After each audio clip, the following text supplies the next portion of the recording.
Okay, so let's get started. I'm happy to be back, and I have a huge announcement for you guys.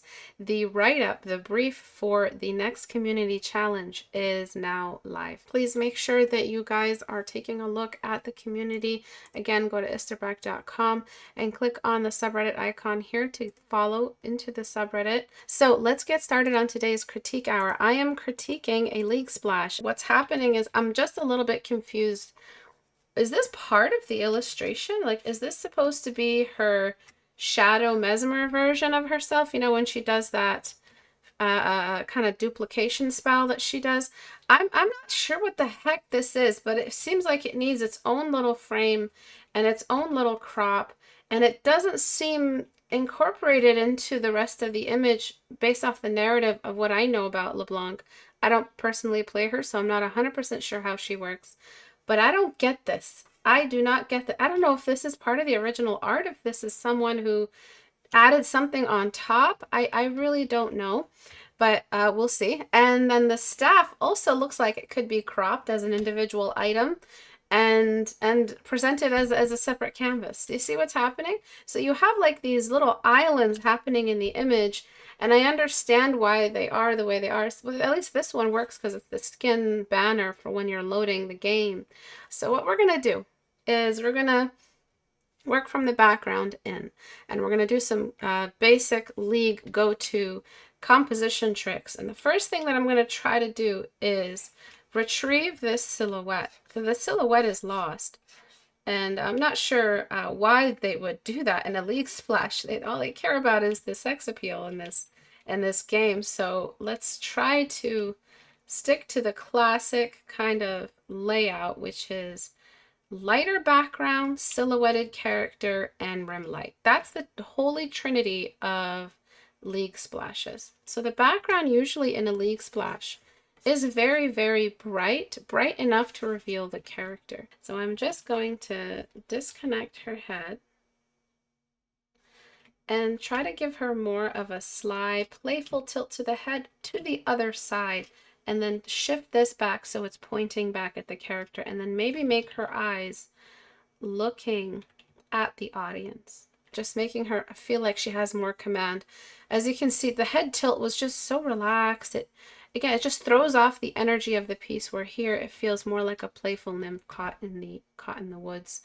Okay, and then I'm going to figure out the eyebrows. So a mesmer, when I think mesmer, I just think really witty language, really witty jokes, a character that's smarter, higher IQ. Do you know what I'm saying? So really the best way to do that is just to, the way to show off a higher IQ in a character's portrait is to have asymmetrical expression in the eyebrow.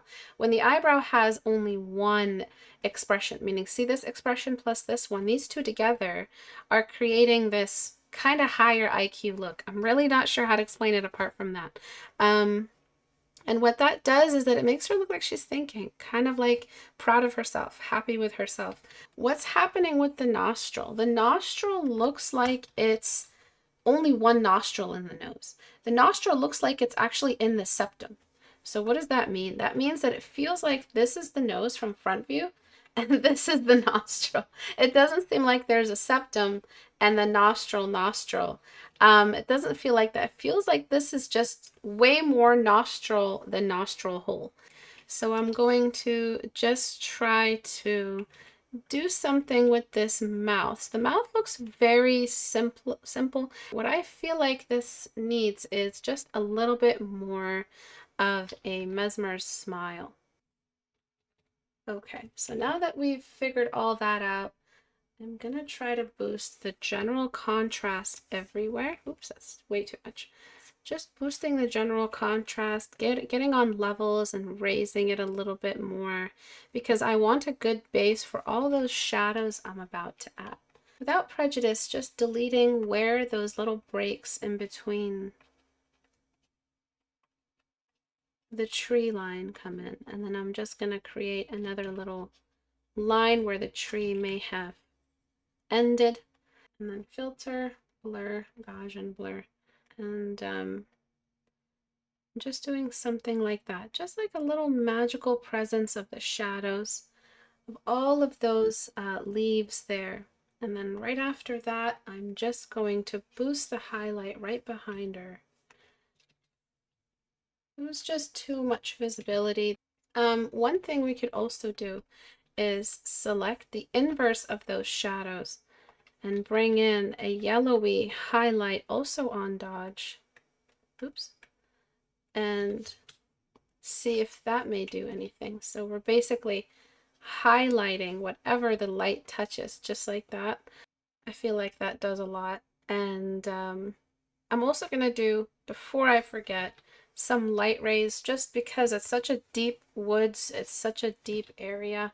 It's not really a clean kind of woods or forest. It's more of like that darker overgrowth. And then filter, blur, Gaussian blur. I always use Gaussian blur with light because that's what light is. Light is blurred, light is dispersed evenly. And then dodge tool on 100%.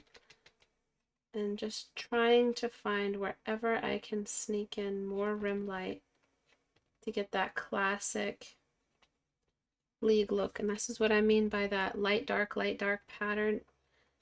Nothing really stays dark for too long. There's always something to come in and relieve that area of that excessive shadow. Right here, this feels like it could use some subsurface scattering. And then now for the horn, sometimes when you're drawing horns in an illustration, you can break the rules of rotation because the horn with the rules of rotation just looks weird. So I believe, this is not the actual rotation, but I believe the horn should be somewhere like right there. The reason why we want to break the rules sometimes is because it feels weird not to have the other side visible, because it's just something's missing. The horn creates a symmetry in the design, but we're also restricted with our pose because we want to show a really interesting 3/4 view pose. We can't just show front view. So sometimes it's okay to break the rule of the design for the sake of the design. Do you know what I'm saying? It's probably very confusing. So I'm just going to try to fix the rotation, try to make it seem like we're seeing it from the angle where the camera is for this particular horn. It doesn't look right. It shouldn't look completely right because, and again, League is cartoony. League is not realistic. League is not photorealism. It's got that level of cartooniness that makes all of this stuff admissible. So you can mess around with that type of stuff. Okay, so now let's talk about this. What on earth is that? It's completely throwing away everything about this illustration, even if it has narrative function. I'm pretty sure someone's going to say, Istebrak, why'd you remove that? That's supposed to be for the story. No, it's not. It's not good enough. It's not good enough for the story. It should not be looking like that. So I'm just going to grab this, throw that in the back, shrink it, and lower the opacity so it's just something else in the back. We don't need to fill this tiny little non-space right here with something that is actually not even doing what it's supposed to be doing, which is the feeling that we're looking at the Mesmer version of her. Now I'm going to talk about this flower staff, because why is it facing this way? Because our eyes are being told, hey, look over there, but this is where the action is. So why not just do a quick little fix and just flip it horizontally? Now it's facing the Mesmer, which makes a lot more sense, and it completes the scene a little bit.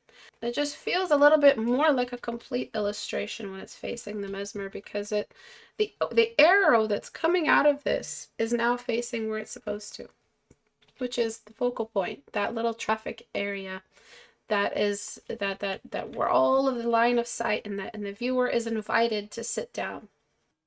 I'm going to close off this area because the crop now, as you can see, is completely off. Now we need more space here because we got rid of that weird specter, and now we have more happening here. So it makes more sense, as you can see, to push this over. Everything is pointing back into the illustration. Everything is kind of trying to be involved in the illustration here. Blur Gaussian blur, and that's it. Those are the foreground elements all done. Now I am gonna try something crazy, so just give me a second, okay? I'm gonna do something a little bit cray. Yes, I'm gonna do that. I want to do something like this, as if we have the Mesmer version of her, but it's somewhere behind her, kind of doing what it is that she does. So like it's just somewhere here closer to her character, but we're seeing her do her Mesmer thing. So what I'm gonna do is, oopsie, I moved it. I'm gonna just try to distort it and make it feel like she is doing that effect where we have multiple versions of her. It's there, the effect is there, but it's not overwhelming the scene. It's not some random screaming specter over here. And I'm going to put another one in front only because I have no idea how LeBlanc works. And I'm just going to try to like distort it as well. Just like kind of messing around with the distortion. Before, okay, so we have like kind of you know, like it feels more like it's very dark and not much is happening, and it feels more like a fading scene, a scene that's kind of she's even looking away from the other half of the canvas. Do you see what I'm saying? Like she's even looking away, and then now she's kind of more in that league attitude, which is we've got like this character and they're doing their thing and everybody's having fun. I want to show you the crop. It was just too long, and like this was so random, staring right orthographically, like right at the audience. The staff is facing that. The staff is facing away from the head. She's tilting her head away. Her mouth doesn't really have much expression to it. The eyebrows look pretty dull. And it feels like she has this sense of madness as well, which is cool in a character that's supposed to be deep woods evil. But if she's supposed to be more insane, if she's supposed to be more mad, there's so much you could do to the expression that will serve all of that. So now we have that doubling of the Mesmer, and it makes a lot of sense. We have that, you know, classic league rim light slash silhouette slash direct light saturation.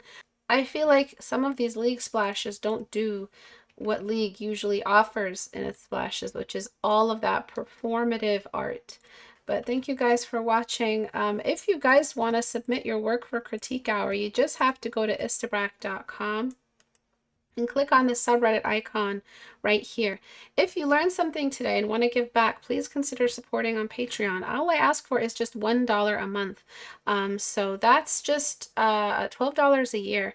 And $1 a month goes a long way if everybody joins. That's why I made the amount so small. It really helps me. It really helps me keep going with this channel, keep everything moving in the right direction, and keep this community open for you guys. So please consider joining. I know you may say, oh, the next guy will do it. It's just $1, but it's really about everybody doing it, and everybody joining in as much as possible. Thank you guys for joining and for watching. I really appreciate those who come out to the live streams. And don't forget to go on the community tab or the subreddit, either or, to check out the community challenge. So please have a look and have a read. And you guys get a lot of rewards. There's a lot of stuff that goes into these challenges. 2 hours with me, an hour to 2 hours with me, a portfolio review if you win, tons of stuff. I'll see you guys next class. Thank you again for watching, and bye guys.